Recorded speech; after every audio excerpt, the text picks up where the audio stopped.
बिस्मिल्लाहिर्रहमानिर्रहीम। अस्सलाम वालेकुम। प्रोग्राम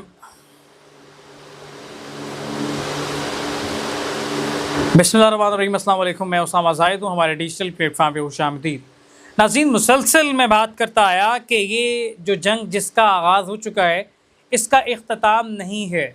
बहुत सारे दोस्त ये सवाल करते हैं कि आप इतने वसूख से ये दावा कैसे करते हैं और आप ये प्रेडिक्शंस कैसे कर रहे हैं, इसकी वजूहात क्या हैं। आज अपने वीलॉग में मैं इस हवाले से मुकम्मल तफसीलात आपके सामने रखूँगा कि ये किस बुनियाद पे ये प्रेडिक्शंस मैं कर रहा हूँ और मैं आज भी इस पॉइंट पे खड़ा हूँ। ये जंग पॉज हो सकती है, ये वक्ती ठंडी हो सकती है, ये कुछ देर के लिए रुक सकती है, लेकिन कोई ये कहे कि ये जंग ख़त्म हो जाएगी और ये निज़ाम आलम को अपने कंट्रोल में नहीं लेगी, तो वो बहुत पीछे खड़ा है। वो नहीं देख पा रहा हालात व वाक़यात को, उस तरह से जज नहीं कर पा रहा। लेकिन मैं ये समझता हूँ कि बहुत जल्द ये जंग बढ़ने वाली है और ये इतनी तेज़ी के साथ फैलेगी कि जिसका आप अंदाज़ा भी नहीं लगा सकते। ये जंग बहुत जल्दी पूरे निज़ाम को अपनी लपेट में लेने वाली है। पाकिस्तान के अंदर निज़ाम की तब्दीली भी सर पे आगे खड़ी है। उसकी भी वजूहात कुछ हैं, लेकिन वो पस पर्दा हैं। अल्लाह के राज़ों में से कुछ राज हैं। पब्लिकली उस हवाले से अभी गुफ्तगू करना वो मुनासिब नहीं है। यूँ कह लीजिए कि मुनासिब वक्त नहीं है। लेकिन इस जंग के हवाले से जो प्रेडिक्शंस हम कर रहे हैं, उस हवाले से मैं खोलना चाहूँगा। बहुत सारे अफराद, एक दोस्त ने मेल की कि आप रूहानी क़ुव्वतें और शैतानी क़ुव्वतों का तज़किरा करते हैं। मैं तज़किरा नहीं करता। तारीख़ी किताबें इसकी दाई हैं और कुरान और सुन्नत में इस हवाले से वाज़े इशारे मिले हैं। कुछ ऐसी शैतानी क़ुव्वतें जो दज्जाल के लिए कोशा हैं, उसके लिए निज़ाम की तब्दीली देख रही हैं, उसके लिए ग्राउंड को सेट कर रही हैं। उनको आप इल्यूमिनाटी फ्री मेसनरी के नाम से जानते हैं, लेकिन इसके पस पर्दा बहुत सारी ऐसी क़ुव्वतें हैं जो इनको भी कंट्रोल करती हैं।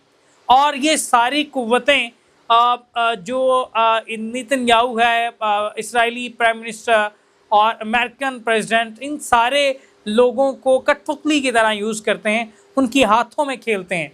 और इसी बुनियाद पे एक पीडोफाइल शख्सियत, एक ज़हनी मरीज़ शख्स को अमेरिका का सदर बनाया गया, जो कि अपने बयानात ऐसे लगता है कि किसी कॉमेडी शो से कम नहीं है। उसके बयानात को सुने आप सर पकड़ के बैठ जाएंगे कि नॉर्मल इंसान नहीं है। उस शख्स को इक़्तिदार तक पहुंचाया गया और उसको इक़्तिदार तक पहुंचाने के बाद उसको यूटिलाइज़ किया गया इस निज़ाम की तब्दीली के लिए शैतानी क़ुव्वतों ने, और उसका इस्तेमाल करते हुए इस जंग के धकेला गया। और लिबनान है, इराक़, शाम है, ईरान है, ये तमाम ख़ित्ते तक, जहाँ तक ग्रेटर इसराइल की गूंज है, जहाँ तक ग्रेटर इसराइल को बनाने के लिए ये शैतानी क़ुव्वतें कोशा हैं, जो उनकी मज़हब का भी हिस्सा हो सकता है, जो उनकी इरादों का जवाब है, तो उसके लिए कोशा हैं। उस जंग को वसी तर करते जाएंगे और ये जंग फैलती चली जाएगी। और अमेरिका ने इस शख्स को कतन चूज़ नहीं किया। अवाम इसके मुखालिफ है। अमेरिका के अंदर बहुत पॉलिटिशियंस हैं जो ट्रंप के मुखालिफ हैं, लेकिन इसके बावजूद उसको इक़्तिदार में लेके आया गया। और इसके इक़्तिदार के बाद ये भी ख़बरें चली कि जो रूस ने साइबर अटैक करके EVM मशीनों को बिठाया और ये सारा सिलसिला किया और इसको जो है इक़्तिदार में लेके आया। लेकिन सब महज थ्योरियाँ थी, बातें थी। लेकिन ये शख्स बात तय है कि ये उन्हीं शैतानी क़ुव्वतों का चेला है और जिसको यूटिलाइज़ किया गया। अब ट्रंप गहरे खड्डे में फंस चुका है। अमेरिका के अंदर अवाम इस जंग के मुखालिफ, अमेरिका के बैरूनी दबाव अपनी जगह है, यूरोप अलहदा हो चुका और दीगर ममालिक जो हैं वो अपनी जगह हैं। इकॉनमी बैठी चली जा रही है, अपना हुरमस बंद है, बाबुल मंदब बंद होने के करीब है। तो ये सारा सिलसिला अमेरिका भी देख रहा है, ट्रंप भी देख रहा है। अपनी सियासत बचाए या अपनी जान बचाए, इसके दरमियान ट्रंप ये फंस चुका है। उसको समझ नहीं आ रही कि वो अपनी जान बचाए या अपनी सियासत बचाए। अगर वो जंग को रोकता है, मुकम्मल तौर पे अमन की बात करता है, पीछे हट जाता है, तो उसकी जान को ख़तरा है। उसको कत्ल किया जा सकता है। ट्रंप को उस कत्ल का इल्ज़ाम ईरान पे लगा के इस जंग को भड़काया जा सकता है। ये अपनी जगह एक बहुत लॉजिकल बात है, जिसका मुज़ाहरा आप आने वाले दिनों में देखें जाएंगे और इसके खून से जंग की अगली तारीख़ लिखी जाएगी। बहुत वाज़ेह इशारे हैं कि ट्रंप जो है वो नहीं बचेगा। अगर इस जंग को रखता है तो सियासत उसकी गई, अवाम मुखालिफ है, इकॉनमी का तबाह शुदा स्ट्रक्चर आप देख लें। और इसकी छोटी सी मिसाल आप अंदाज़ा लगाएं कि लिबनान के अंदर जंग जो उसको सूरत को देखें। एक तरफ ट्रंप टेबल टॉक के लिए बैठा हुआ है और मेज़ पर बैठ के जो है वो किसी तरह से जंग से अपने आप को बचाने की कोशिश कर रहा है। दूसरी जानब इजराइल लिबनान पे अटैक कर रहा है। 10 दिन की जंग बंदी की, एक सीज़ फायर की एक बात सुनी हमने, लेकिन आज सुबह फिर इसराइली तैयारों ने लिबनान पर अटैक किया। तो ये कौन बेवकूफ़ हैं जो जंग बंदी सीज़ फायर के नारे लाते नज़र आते हैं। पाकिस्तान का किरदार अहम है। पाकिस्तान अमन की कोशिश कर रहा है, पाकिस्तान से ठंडी हवाएं हैं, पाकिस्तान निज़ाम आलम के अंदर एक अहम किरदार अदा करेगा, पाकिस्तान निज़ाम आलम के अंदर अहम किरदार अदा करेगा। पाकिस्तान की हाँ और ना में अक़वाम आलम के फैसले होंगे, लेकिन इस निज़ाम इन शख्सियात के साथ नहीं।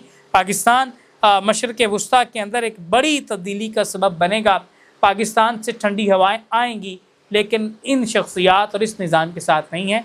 निज़ाम बहुत जल्दी तब्दील होने जा रहा है और निज़ाम की तब्दीली हम देख रहे हैं और आपको भी देखना चाहिए। बहुत वाज़ेह इशारे हैं। सूरत-ए-हाल पाकिस्तान की दिन ब दिन डाउन होती चली जाएगी और लोगों के अंदर एक कैफियत पैदा होगी जो निज़ाम की तब्दीली का सबब बनेगी।